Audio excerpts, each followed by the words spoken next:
இந்த கோவிலோட பிரதான தெய்வம் விநாயகர்னு எல்லாருக்கும் தெரியும். அதை தவிர இங்கே சிவன், பார்வதி, முருகர், கிருஷ்ணர்ன்ற மற்ற தெய்வங்களுக்கும் தனி சன்னதிகள் இருக்குது. மற்ற விநாயகர் கோவிலில் இல்லாத சிறப்பு இங்கே என்ன இருக்குன்னா பள்ளியறை.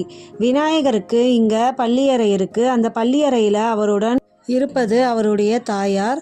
மறுநாள் அந்த பள்ளியறையிலேருந்து அவர் நீங்குவதற்கு அடையாளமாக உற்சவமூர்த்தியான அவருடைய பாதத்தை மட்டும் எடுத்து செல்கிறாங்க. அதே மாதிரி இங்குள்ள விநாயகரை நம்ம கல்யாண கோலத்தில் பார்க்க முடியும்.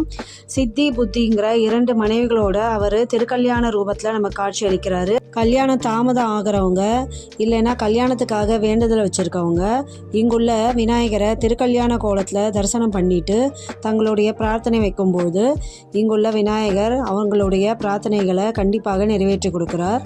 இந்த கோவிலுடைய கோபுரம் முழுக்கவே தங்கத்தால் வேயப்பட்டிருக்கு. அது இந்த கோவிலோட ஒரு சிறப்பு.